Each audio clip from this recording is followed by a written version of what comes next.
Hello दोस्तों, good morning. स्वागत है एक बार फिर से आप सभी का एमजेटी एजुकेशन में। दोस्तों आज है 21 दिसंबर। आज की वीडियो में हम लोग बात करेंगे 21 दिसंबर 2021 के करंट अफेयर के सभी इंपॉर्टेंट क्वेश्चंस के बारे में।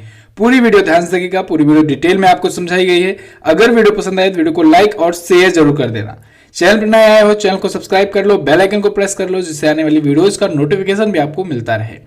इस वीडियो की पीडीएफ फाइल और डिटेल्स के साथ क्विज दोस्तों प्रोवाइड कराई जाएगी आपको हमारे एप्लीकेशन पर। तो गूगल प्ले स्टोर पर जाकर के एमजेटी ऐप डाउनलोड करके आप सभी वीडियोस की पीडीएफ फाइल और क्विज भी प्राप्त कर सकते हैं। कल दोस्तों पूरी टीम का फेस रिवील हुआ, हमारी पूरी टीम का, और कई टीचर इंट्रोड्यूस हुए दोस्तों। अब से रेगुलर क्लासेस आएंगी आपको और भी सब्जेक्ट्स की। और कल की वीडियो का कमेंट पढ़ करके तो समझ लीजिए कि बहुत ज़्यादा दिल खुश हो गया। तो बहुत बहुत धन्यवाद आप सभी लोगों का इतना प्यार और सपोर्ट बनाए रखने के लिए। वादा करता हूँ आपको आगे आने वाले टाइम पर अच्छे से अच्छा कंटेंट मिला करेगा। चलिए बात करते हैं लास्ट डे के क्वेश्चंस की। लास्ट डे का पहला क्वेश्चन था, निम्न में से कौन सी भाषा संयुक्त राष्ट्र की आधिकारिक भाषा नहीं है? तो जर्मन भाषा जो है ये ऑफिशियल लैंग्वेज नहीं है यूनाइटेड नेशन की। स्वामी विवेकानंद अंतर्राष्ट्रीय हवाई अड्डा रायपुर छत्तीसगढ़ में स्थित है।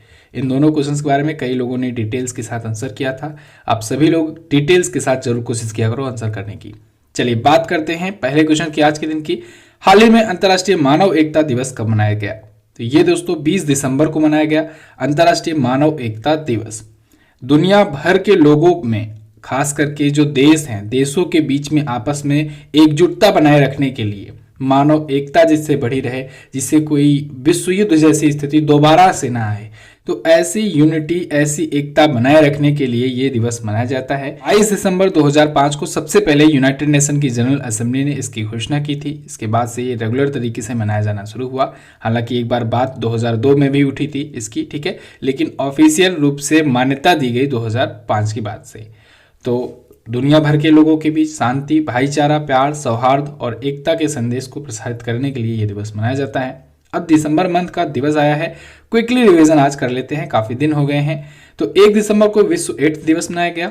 उसी दिन बीएसएफ का 57वां स्थापना दिवस मनाया गया। इस बार 1 दिसंबर को ही नागालैंड का 59वां स्थापना दिवस मनाया गया, नागालैंड राज्य का। 2 दिसंबर को अंतर्राष्ट्रीय दास प्रथा उन्मूलन दिवस। 2 दिसंबर को विश्व कंप्यूटर साक्षरता दिवस। 3 दिसंबर को विश्व विकलांग दिवस मनाया गया। 4 दिसंबर को भारतीय नौसेना दिवस। 4 दिसंबर को ही अंतर्राष्ट्रीय बैंक दिवस मनाया जाता है। 5 दिसंबर को अंतर्राष्ट्रीय स्वयंसेवी दिवस या कहें वॉलेंटियर डे। 5 दिसंबर को वर्ल्ड सॉइल डे या विश्व मृदा दिवस, बहुत इंपॉर्टेंट है। 7 दिसंबर को दोस्तों राष्ट्रीय सशस्त्र सेना झंडा दिवस। और 7 दिसंबर को अंतर्राष्ट्रीय नागरिक उड्डयन दिवस।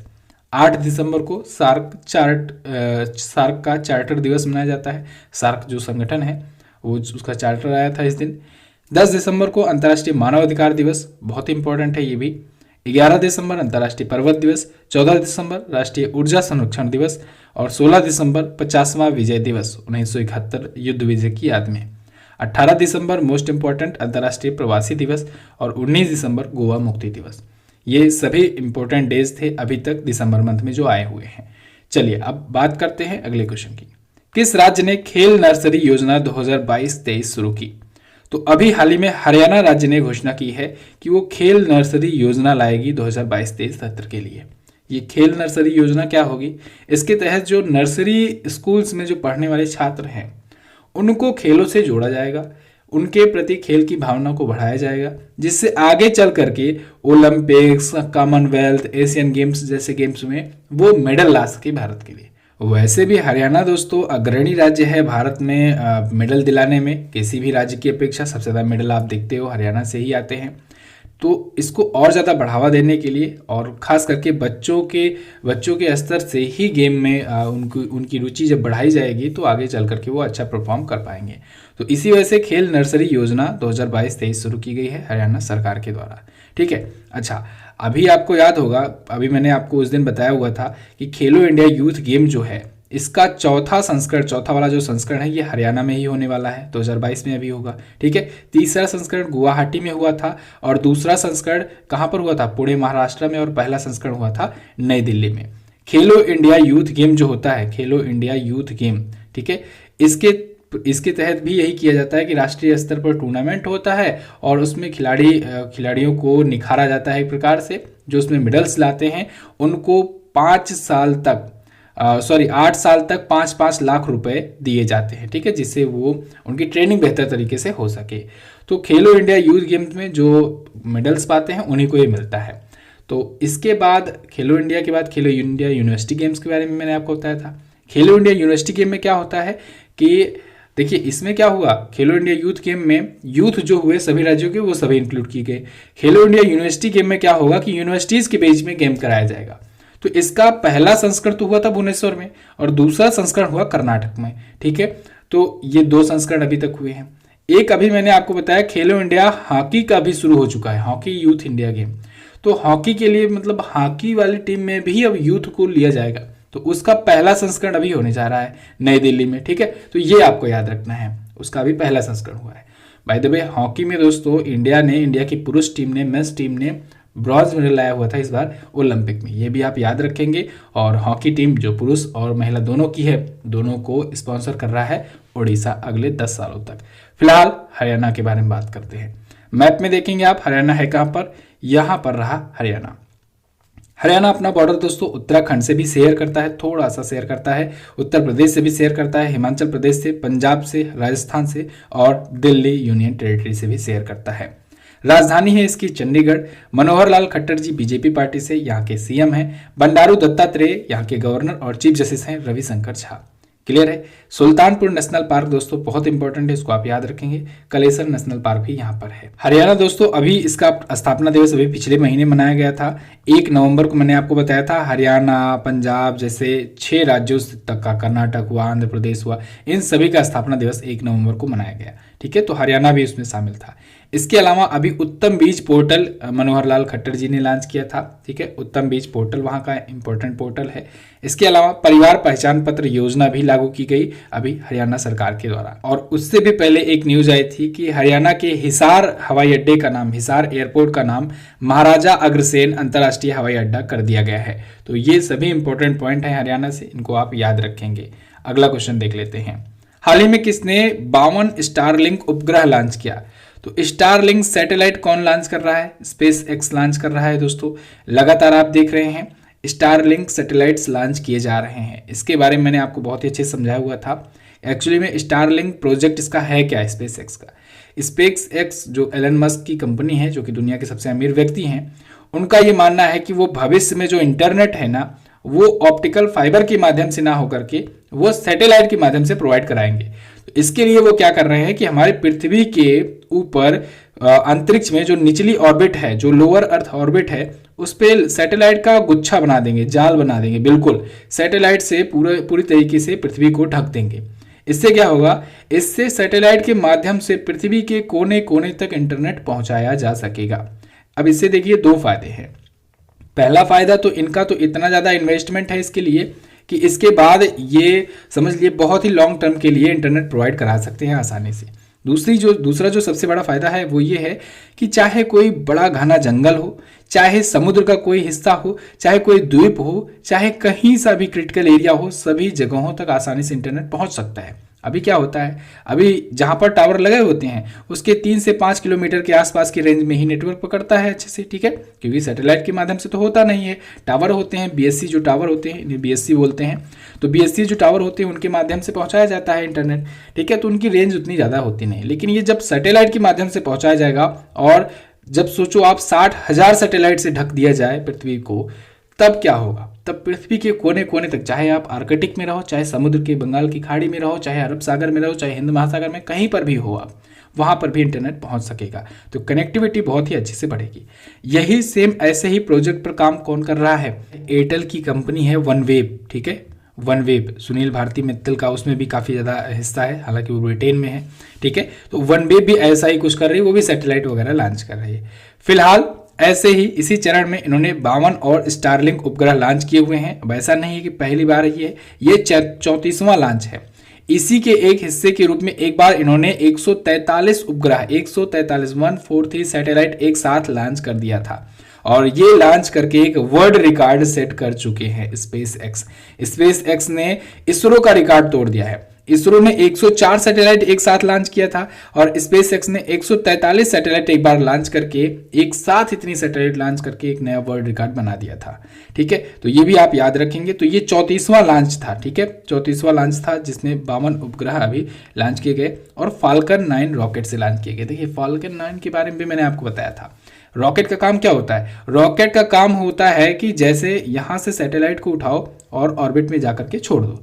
तो अमूमन देखा क्या जाता है, जैसे हमारा PSLV ले लो, GSLV ले लो या फिर किसी और देश का ले लो। ठीक है, उसमें होता क्या है कि उसमें 2 स्टेज या 3 स्टेज में होते हैं, जैसे जिसकी क्षमता होती है, जहाँ पर जाना होता है वो स्टेज आप देखोगे टीवी वगैरह में, जब कभी देखे होगे सैटेलाइट लॉन्च होते हो, तो स्टेज जो है वो धीरे धीरे खत्म होती है, डिस्ट्रॉय होती हुई जाती है और लास्ट स्टेज जो बचता है वही जाकर के सैटेलाइट छोड़ता है वहां पर। यानी सैटेलाइट को वहां पर ऑर्बिट में छोड़ने के बाद छोड़ते टाइम होते होते वो पूरी तरीके से खत्म हो गया रहता है। लेकिन फाल्कन 9 रॉकेट में ऐसा नहीं है। फाल्कन 9 की खूबी ये है कि ये जाता है, सैटेलाइट को छोड़ता है और वापस आ जाता है और दोबारा से यूज के लिए ये आ जाता है काम में। तो ये दुनिया का इकलौता रीयूजेबल रॉकेट है, इसको आपको ध्यान रखना है। फाल्कन 9 स्पेस एक्स का है और जबरदस्त है। दुनिया में आप ये अनोखे काम के लिए जाने भी जाते हैं एलन मस्क। उनको इस बार टाइम मैगजीन ने पर्सन ऑफ द ईयर भी चुना है। ये भी आपको अभी कवर किया गया था, ये भी आप याद रखेंगे। दुनिया के सबसे अमीर व्यक्ति हैं ये। ठीक है, चलिए, तो इनकी और भी कंपनियों में अगर बात करें तो टेस्ला है, हाइपरलूप है, ठीक है, और द बोरिंग कंपनी है। वैसे पेपाल के भी ये CEO रह चुके हैं। ओके, चलिए अब अगला देखते हैं। हाल ही में कौन उत्तराखंड के ब्रांड एम्बेसडर बने? तो उत्तराखंड के नए ब्रांड एम्बेसडर बन गए हैं ऋषभ पंत। ऋषभ पंत क्रिकेटर, आप जानते ही होंगे इनको। उत्तराखंड राज्य का ब्रांड एम्बेसडर इनको बनाया गया है, जिससे ये वहाँ के युवाओं को और वहाँ के लोगों को एक तो स्वास्थ्य के प्रति, दूसरा खेल के प्रति जागरूकता बढ़ा सकें। ठीक है, तो इसकी घोषणा वहाँ के CM पुष्कर सिंह धामी जी ने की हुई है। ऋषभ पंत दोस्तों ये भारतीय क्रिकेट टीम के खिलाड़ी हैं और इनको पहला ICC player of the month का अवार्ड भी मिल चुका है। ICC जो ये देता नहीं है प्लेयर ऑफ द मंथ का अवार्ड, जो अभी डेविड वार्नर को दिया गया है, हर महीने ICC द्वारा चुना जाता है। तो ये जब शुरुआत हुआ 2021 से ही शुरू किया है ICC ने, और जो 2021 में ही सबसे पहला जो मिला है वो ऋषभ पंत को मिला है। तो पहला इंपॉर्टेंट होता है, तो इस वजह से आप याद रखेंगे। ठीक है, अगला देखते हैं। हाल ही में किस राज्य में अंतर्राष्ट्रीय मधुमक्खी महोत्सव शुरू हुआ? तो अंतर्राष्ट्रीय मधुमक्खी महोत्सव दोस्तों उत्तराखंड में शुरू हुआ है। उत्तराखंड के हल्द्वानी में अभी हाल ही में 18 दिसंबर को ये शुरू हुआ इंटरनेशनल हनी बी फेस्टिवल। 18 दिसंबर से 20 दिसंबर तक चला, यानी 3 दिवसीय ये था। ठीक है, और हल्द्वानी में आयोजित किया गया है। ये पहला संस्करण था इसका, यानी पहली बार ये आयोजित किया गया है। इसमें बागवानी परिषद के द्वारा एक विशेष लोगो भी लॉन्च किया गया है। अभी आपको याद होगा, कुछ दिन पहले ही मैंने आपको बताया था कि रानीखेत उत्तराखंड में भारत का पहला घास संरक्षण केंद्र भी, ग्रास कंजर्वेशन सेंटर भी, इसका भी उद्घाटन किया गया था, जो कि भारत का पहला था। इसके अलावा उत्तराखंड से ही आपको बताया गया था कि भारत का सबसे बड़ा सुगंधित उद्यान, जिसे एरोमिक गार्डन कहा जाता है, तो एरोमिक गार्डन का भी उद्घाटन यहाँ पर किया गया था। उत्तराखंड ने अभी स्थापना दिवस भी अभी 9 नवंबर को मनाया, पिछले महीने 9 नवंबर सन 2000 को उत्तरांचल के रूप में ये अलग हुआ था। बाद में 2007 में इसका नाम बदल करके उत्तराखंड कर दिया गया। ठीक है, जब यूपी से अलग हुआ था तब उत्तरांचल था। तो 9 नवंबर आप याद रखेंगे, ये भारत का 27वां राज्य बना था जब ये अलग हुआ था। इसके अलावा अभी उत्तराखंड के CM ने दूध मूल्य प्रोत्साहन योजना लॉन्च की थी और उत्तराखंड के पिथौरागढ़ में अभी अस्कोट वन्यजीव अभ्यारण्य को इको सेंसिटिव जोन घोषित किया गया है। किसको? अस्कोट वन्यजीव अभ्यारण्य को इको सेंसिटिव जोन घोषित किया गया है। सारे पॉइंट्स आपको रिवाइज करते रहने हैं। उत्तराखंड देखिए मैप में है कहाँ पर, तो यहाँ पर आप देखेंगे ये रहा उत्तराखंड, उत्तर प्रदेश से अलग हुआ था जैसे कि मैंने अभी आपको बताया। यहाँ की 2 राजधानियां हैं, विंटर कैपिटल है देहरादून और समर कैपिटल है गैरसैंण। पुष्कर सिंह धामी बीजेपी पार्टी से यहाँ के CM हैं, नए बने हैं, याद रखना आपको। ठीक है, तीरथ सिंह रावत की जगह पर आए। इसके बाद राज्यपाल भी नए बने हैं, इनका भी नाम आपको याद रखना है, लेफ्टिनेंट जनरल गुरमीत सिंह जी। ठीक है, ये नए गवर्नर हैं यहाँ के। चीफ जस्टिस हैं राघवेंद्र सिंह चौहान। यहाँ पर झीलों के बारे में तो बहुत बार आपको बताया है। जितनी भी ताल है आप ताल जोड़ दीजिए। ठीक है, केवल 3 ताल आपको छोड़ना है, चंद्र ताल, सूरज ताल और भोज ताल। 3 ताल को छोड़ करके बाकी सभी ताल उत्तराखंड में। ठीक है, इसके अलावा सप्तऋषि कुंड भी है, ये भी आप याद रखना, ताल के अलावा भी इसका नाम है। जिम कॉर्बेट नेशनल पार्क, जिसका दोस्तों भी नाम बदला गया है, इसका नाम बदल करके रामगंगा नेशनल पार्क किया गया है। क्या? रामगंगा नेशनल पार्क किया गया है, भारत का सबसे पुराना नेशनल पार्क है। नंदा देवी नेशनल पार्क भी यहाँ पर है, राजाजी नेशनल पार्क भी यहाँ पर है। माना नीति, लिपुलेख, ये 3 दर्रे आप याद रखेंगे, बहुत इंपॉर्टेंट है। छपेली, छोलिया, हारुल यहाँ के लोक नृत्य हैं। अगला देखते हैं, इंडियन न्यूज़पेपर सोसाइटी के अध्यक्ष कौन बने? तो अध्यक्ष बन गए हैं मोहित जैन। इंडियन न्यूज़पेपर सोसाइटी यानी कि भारतीय समाचार पत्र सोसाइटी, इसके अध्यक्ष बन गए हैं ये मोहित जैन, इमेज में जो आपको दिख रहे हैं, ठीक है। ये द इकोनॉमिक टाइम्स के हैं। इनको 2021-22 के लिए नियुक्त किया गया है। जैसे दोस्तों, जैसे इंडियन बैंक एजेंसी हो गई, एसोसिएशन हो गया, या फिर जैसे कि होता है कॉन्फेडरेशन ऑफ इंडियन इंडस्ट्री, ठीक है, जैसे इन सब में एक एक वर्ष के लिए नियुक्त किए जाते हैं अध्यक्ष, उपाध्यक्ष वगैरह, वैसे ही भारतीय समाचार पत्र सोसाइटी में भी नियुक्त किए जाते हैं, ठीक है। तो ये आए हैं एल आदि मूलम की जगह पर, एल आदि मूलम इनकी जगह पर ये नियुक्त किए गए हैं। तो इनको अभी 82वीं जो एजीएम हुआ था, एनुअल जनरल मीटिंग हुई थी भारतीय समाचार पत्र सोसाइटी की, उसमें इसकी घोषणा की गई है। इनको अध्यक्ष बनाया गया है। इनके अलावा अगर बात करें तो के राजा प्रसाद रेड्डी और राकेश शर्मा, इन दोनों को दोस्तों उपाध्यक्ष बनाया गया है, और तन्मय माहेश्वरी को दोस्तों मानद कोषाध्यक्ष चुना गया है। इंडियन न्यूज़पेपर सोसाइटी की स्थापना 1939 में हुई थी, नई दिल्ली में ये हेडक्वार्टर्ड है। अगला, the monk who transformed Uttar Pradesh, पुस्तक के लेखक कौन है? इस पुस्तक को लिखा है दोस्तों शांतनु गुप्ता ने, the monk who transformed Uttar Pradesh. ये बुक दोस्तों योगी आदित्यनाथ जी के ऊपर लिखी गई है, जो कि यूपी के सीएम है, ठीक है। The monk who transformed Uttar Pradesh, और लिखा किसने है? शांतनु गुप्ता ने। शांतनु गुप्ता की इससे पहले भी बहुत सारी पुस्तकें आ चुकी हैं, जिसमें जैसे the monk who become chief minister, इन्हीं के ऊपर ये भी थी। जब 2017 में योगी आदित्यनाथ सीएम बने थे यूपी के, तब ये पुस्तक लिखी गई थी। इसके बाद भारतीय जनता पार्टी अतीत, वर्तमान और भविष्य, ये तो अभी कुछ महीनों पहले ही मैंने आपको बताया था, तो ये भी पुस्तक लिखी गई है इन्हीं के द्वारा, ठीक है। अगला देखते हैं। अगला क्वेश्चन है, हाल ही में किसने भारत के पहले IAMC का उद्घाटन किया? तो अभी हाल ही में हमारे भारत के माननीय चीफ जस्टिस NV रमन्ना जी ने IAMC का उद्घाटन किया गया है। ये भारत का पहला IAMC है, यानी international arbitration and meditation centre है। ये हैदराबाद, तेलंगाना में स्थापित किया गया है, ठीक है। तेलंगाना की राजधानी हैदराबाद में स्थापित किया गया है। हैदराबाद में नानक राम गुडा में यह स्थापित किया गया है। International arbitration and meditation centre, इसको मेडिटेशन कर लीजिएगा, ठीक है, मेडिटेशन सेंटर। तो ये क्या होगा, क्या काम करेगा? तो दोस्तों, जब भी कोई कई केसेज होते हैं, जब केस ज़्यादा आ जाते हैं, न्यायाधीशों की कमी पड़ जाती है कभी कभी, तो ऐसा जब कोई टाइम आए, ऐसी कोई सिचुएशन आए जब न्यायाधीशों की कमी हो जाए, तो वहाँ पर क्विकली डिसीजन लेने के लिए, मुकदमों को तेज़ी से संचालित करने के लिए ये किया जाएगा, इसका यूज किया जाएगा, ठीक है। तेज़ी से मुकदमे हल होंगे, केसेस जो होंगे वो सॉल्व किए जाएंगे।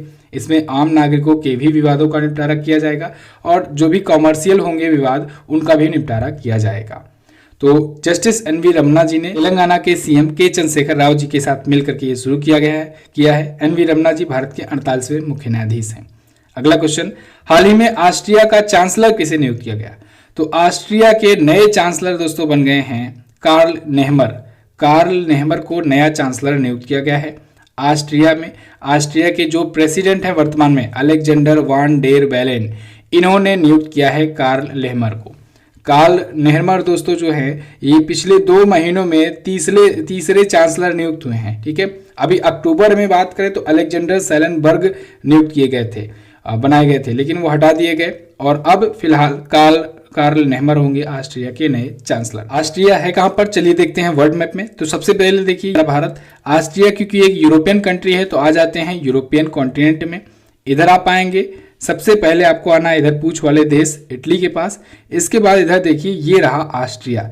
देखिए ऑस्ट्रिया अलग है और ऑस्ट्रेलिया अलग है, ठीक है। ऑस्ट्रेलिया जो है वो अलग कॉन्टिनेंट में है, यहाँ पर ये ऑस्ट्रिया की बात हो रही है। ऑस्ट्रिया जो देश है, इसकी कैपिटल होती है वियना। क्या होती है कैपिटल? वियना होती है। ये रहा इसकी कैपिटल, ठीक है। वियना में अच्छा किसका किसका हेडक्वार्टर है? एक तो है इंटरनेशनल एटॉमिक एनर्जी एजेंसी का हेडक्वार्टर, इसको याद रखना है, बहुत इंपॉर्टेंट है। और एक है ओपेक का हेडक्वार्टर। ओपेक का हेडक्वार्टर भी तो वियना में ही है, तो 2 हेडक्वार्टर है वियना में, इसको आप याद रखेंगे। ऑस्ट्रिया की जो करेंसी है वो है यूरो, ठीक है। क्या है करेंसी? यूरो। ओके, चलिए अब अगला देखते हैं। अगला क्वेश्चन है, किस राज्य ने तमिल थाई वजथु को राज्य गीत घोषित किया? तो अभी हाल ही में तमिलनाडु ने तमिल थाई वस्तु को राज्य गीत घोषित किया है। वहाँ के जो सीएम हैं एमके स्टालिन जी, इन्होंने घोषणा की है कि अब से तमिल थाई वस्तु जो होगा ये यहाँ पर राजकीय गीत के रूप में मनाया जाएगा, गाया जाएगा। जो भी शैक्षणिक संस्थान होंगे, चाहे वो प्राइवेट हों, चाहे वो गवर्नमेंट हों, चाहे वो यूनिवर्सिटीज़ हों, या फिर कोई गवर्नमेंट ऑफिस हो, ठीक है, या फिर कोई पब्लिक ऐसा कार्यक्रम हो, सभी जगहों पर कोई भी शुरुआत करने से पहले तमिल थाई वस्तु को गाया जाएगा। ठीक है, एक राजकीय गीत घोषित किया गया है। ये 55 सेकेंड में गाया जाएगा, इसकी अलग उनकी धुन होगी। ठीक है, हालांकि इसको आधिकारिक दर्जा 1970 से ही प्राप्त है, लेकिन अभी तक आधिकारिक रूप से राज्य गीत घोषित नहीं किया गया था, अब घोषित कर दिया गया है। तो ये तमिलनाडु सरकार ने घोषित किया है तमिलनाडु का राजकीय गीत। अभी पिछले दिनों में दोस्तों, पिछले सालों में अगर बात करें तो कर्नाटक का भी राजकीय गीत सामने आया था और ओडिशा का भी राजकीय गीत सामने आया था। जैसे उड़ीसा का राजकीय गीत है वंदे उत्कल जननी, बहुत इंपॉर्टेंट है, याद रखना है आपको, ये एग्जाम में भी पूछा जा चुका है। और कर्नाटक का जो राजकीय गीत है वो है जया भारत जननिया तनुजुते। ठीक है, ये कर्नाटक का राजकीय गीत है। ऐसे राजकीय की अगर बात आई ही गई है तो राजकीय से याद आया कि अभी कैटली मछली को दोस्तों, कैटली मछली को आधिकारिक मछली या कहें राजकीय मछली घोषित किया गया था। कहाँ का? सिक्किम का। कहाँ का? सिक्किम का। और अभी लद्दाख ने अपना राजकीय पशु और राजकीय पक्षी चुना था। राजकीय पशु उसने हिम तेंदुए को चुना था, ठीक है, जिसे पैंथेरा यूनिका कहा जाता है। और राजकीय पक्षी के रूप में काली गर्दन वाली जो क्रेन होती है उसको नियुक्त किया था। ठीक है, बनाया हुआ था, घोषित किया था कि अपना राजकीय पक्षी होगा।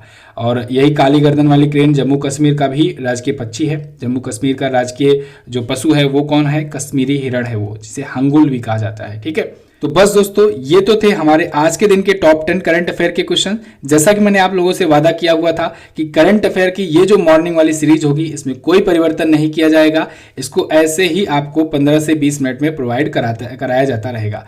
और भी अपडेट के साथ और भी ज़्यादा से ज़्यादा कंटेंट के साथ आपको ये चीज़ें मिलती रहेंगी। तो आप लोग अपना प्यार और सपोर्ट ऐसे ही बनाए रखिए। कल बहुत ज़्यादा दिल खुश हो गया, समझ लीजिए, कमेंट्स पढ़ के आप लोगों के। कल की वीडियो अगर आपने नहीं देखा है तो कल की वीडियो जरूर देखिए, पूरी टीम के साथ। फेस रिवील है, कुछ बातें भी हैं, कुछ स्टोरी भी है अपनी बताई गई है वहाँ पर। ठीक है, तो आप लोग जाइए, कल की वीडियो जरूर देखिएगा। और अब से दिन में 1 या 2 वीडियो तो हमारी आएगी, और क्लास शेड्यूल जो है वो बाकी मैं आपको वहाँ पर बता दूंगा। और भी जो टीचर्स हैं सबकी क्लासेस आज से स्टार्ट हो जाएंगी, धीरे धीरे करके अभी हम लोग स्टार्ट करते हैं। ठीक है, फिर धीरे धीरे आपको क्लास सभी के बारे में प्रॉपर मिलने लगेगी, तो बताया जाता रहेगा। तो फिलहाल वीडियो में इतना ही रखते हैं। ठीक है, और पसंद आई है तो लाइक और शेयर कर देना। इसकी क्विज जा करके आप सॉल्व कर लेना MCT ऐप पर, वहीं पर इसकी PDF भी आप डाउनलोड कर सकते हो। 2 क्वेश्चन जाते जाते आप आंसर करते जाओ। पैरालंपिक में 2 मेडल जीतने वाला पहला भारतीय कौन बनी? ठीक है, 2 मेडल जीता था जिन्होंने। विश्व खाद्य पुरस्कार 2021 किसे मिला है? दोनों क्वेश्चन अच्छे हैं, दोनों के बारे में आपको जो पता हो डिटेल में जरूर आंसर करना। चलिए बस फिलहाल रखते हैं इतना ही वीडियो में। टेलीग्राम ग्रुप से भी आप जुड़ सकते हो, हमारे MCT एजुकेशन नाम से ग्रुप है, ज्वाइन करिएगा टेलीग्राम पर जाकर। मिलते हैं अगले दिन की वीडियो में, तब तक के लिए नमस्कार, जय हिंद, वंदे मातरम।